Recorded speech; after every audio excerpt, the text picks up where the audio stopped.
VICI Properties has recently become a hot topic on many YouTube channels.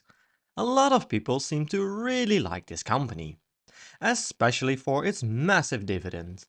And in a market where many stocks are overvalued, VICI could be the ideal REIT to buy at a great price. Currently, the dividend yield is at 5.2%, which is an impressive number, and one of the main reasons investors are attracted to this company. On top of that, VICI has a solid track record of growing its dividends steadily and consistently. Year to date, the stock has been trading sideways, but since July it has gained significant momentum. And I'm glad I bought big time, close to its year to date low. And the big question remains, after this recent bull run, is VICI still a good buy at current prices? Let's dive into the recent earnings report and do a fundamental analysis.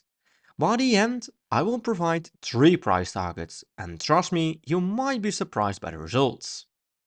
On the 31st of July, VICI presented their earnings, where they beat on both the FFO and revenue. Revenue increased 6.6% year over year to a total of 957 million. Net income increased 7.3% in total, and on a per share basis, net income increased 3.7% to $0.71.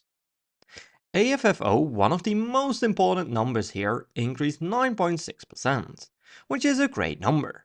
On a per share basis, it increased 5.9% to a total of $0.57 per share, covering the dividends very easily, which are declared at $0.43, giving us a payout ratio of 75%. For the full year of 2024, it is expected that AFFO will be in the range of $2.24 to $2.26 per share. Looking at the portfolio highlights, we see that in total, VICI owns 54 gaming properties, 39 experiential properties, and 4 golf courses.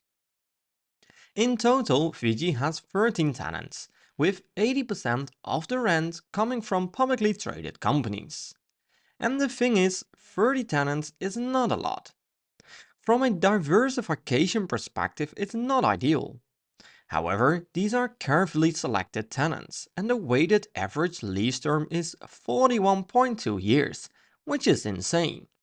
So usually I prefer a bit more diversification with the tenants, but this is a different situation. Caesars is by far the biggest tenant with 39% of the annual rent. MGM is second with 35%. So both tenants combined represent almost 75% of the annual rent. Venetian is also a big one with 9%.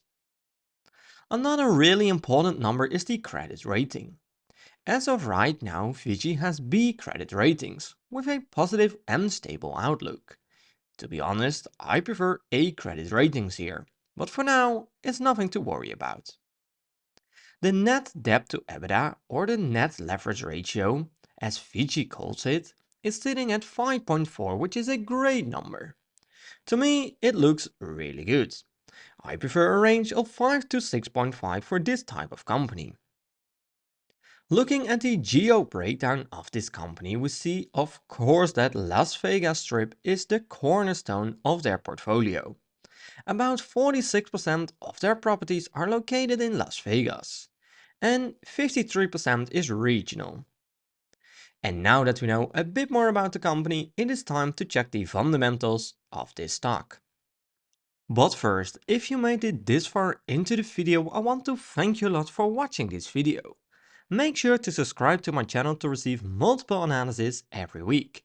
And also join my Discord channel for free to meet other people within the community and to talk about stocks. It's completely free, so don't miss it out. Let's continue by diving into the fundamentals. VICI is a 35 billion market cap company.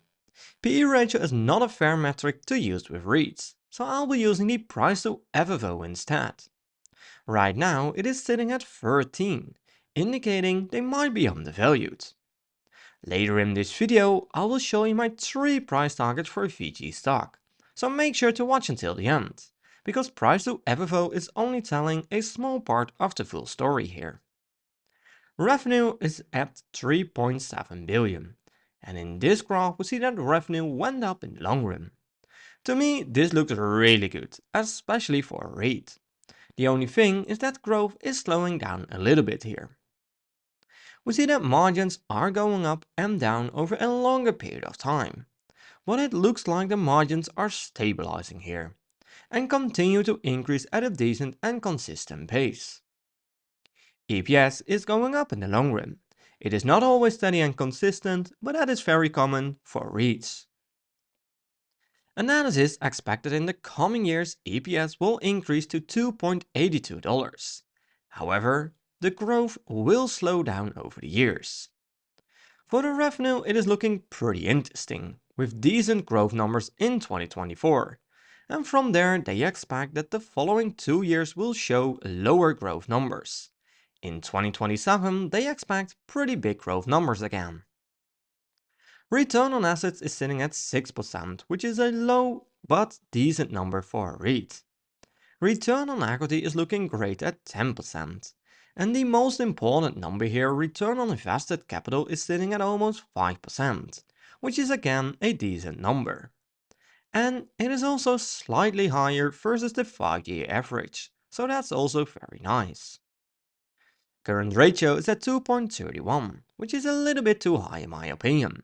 This is something to keep your eye on, but for now it doesn't concern me too much. Right now VICI has 17.6 billion in debt. I prefer companies that can pay down at least a big chunk of their total debt with the total cash. VICI has almost 350 million in total cash, so they can't pay down a big chunk of their total debt. This is something that I don't like, especially in combination with the current ratio.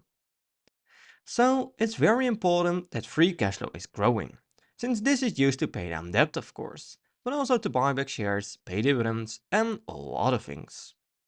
And here we see that free cash flow is going up in the long run, which is a great thing. And for a REIT it looks pretty good and steady. Shares outstanding are increasing, which is very common for a REIT, since they increase shares to raise capital. When shares outstanding are decreasing, it increases your ownership in the company, increases the EPS, lowers the PE ratio, and makes it easier to maintain and increase the dividends. And since we're talking about dividends anyways, dividend yield is sitting at almost 5.2%, which is a great number. Annual payout is at $1.73, and payout ratio is at 75% based on the FFO, which is right at the 75% average for REITs. The 5-year growth rate is sitting at almost 8%, which is a great number. And they have been increasing the dividends for 5 years in a row. And that's pretty impressive given the fact that they started paying dividends in 2018, when the company was founded. We see that growth is pretty steady and consistent here. And to me this looks really good. Annual dividend in 2018 was declared at $1. And so far we are sitting at $1.73. So that's a 73% increase in 5 years. How impressive is that? In this graph we see the expected dividends in 2024, 2025 and 2026. Of course this is an estimation and can be highly impacted by results, but it gives you a rough indication. It's expected to increase at a decent pace from here. And overall these dividends look really interesting to me, but how about the historical returns? I decided to compare VICI stock with the overall market, in this case the S&P 500. On the 5-year chart we see that VICI returned 94%, which is a little lower versus the S&P 500, which returned 107%. And keep in mind this is including dividends. But overall this is pretty impressive if you ask me. Most REITs are not capable of getting close to the S&P 500. On the 1-year chart it doesn't look good for VICI. In total they returned 18%, while the S&P 500 is almost doubling that number. However, on the 6-month chart it is the other way around. And this time, VICI is nearly doubling the results of the S&P 500. This is where the momentum started for this company. On the 1 month chart, it is a tight one, with similar results. So bottom line, VICI underperforms the S&P 500 in the long run, but most recently it is looking pretty interesting. So, could this be the perfect time to buy VICI stock? Well, let's check the 3 price targets that I created using the Everything Money software, which is one of the best tools out there. I'm using a low, mid and high assumption to get the 3 price targets, starting off with revenue growth. For the revenue growth, I'm filling in 6, 8 and 10%, based on historical performance, their own outlook, but also because of the analysis. For the profit margin, I'm filling in 68, 70 and 72. And for the free cash flow margin, I'm putting in 58, 60 and 62. For the PE ratio, I'm putting in 10. And for the price to free cash flow, I'm putting in 12, 14 and 16. My desired annual return is 12.5%, since I can get an easy 10% average annual return with owning an ETF. Right now, VICI stock is around $33. I hit analyze, and we see a lot of green numbers. And since this is a REIT, I'm only focusing on the discounted cash flow value. We have a low price target of $28. We have a mid price target of $36, and we have a high price target of $46. To me, the mid to high price target is the most justified here, indicating that this stock is undervalued right now. Which price target do you think is the most justified here? Let me know in the comments down below.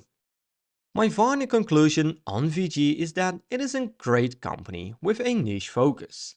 It will be hard for other companies to penetrate into this market in my opinion. VG also has insane high profit margins, which is very nice, and most fundamentals look pretty solid for a REIT. And after a period of a rollercoaster margin, it started to look like it's stabilizing right now. The only concern I have right now is the debt level. This doesn't look too good in my opinion, in combination with the cash. And yes, the numbers surrounding their debt is looking pretty decent, but it is something to keep your eye on. From a dividend point of view, things look really good, with both a high dividend yield and also some great growth stats. From a value point of view, I also get really excited, since to me this company is still looking undervalued. Not too long ago, I decided to increase my position big time, and I'm planning to add even more shares anytime soon. The valuation looks good, and the dividends are amazing. What are your thoughts on VICI stock? Let me know in the comments down below. But remember to always do your own research and never fully trust on what I or other YouTubers say about a stock. I'm not a financial advisor and this content is just for entertaining purposes only. I hope you liked this video and I did bring some insights of the company to you. I would really appreciate a thumbs up and make sure to subscribe to get notified when I'm posting a new video. Thanks for watching and I will see you in my next video.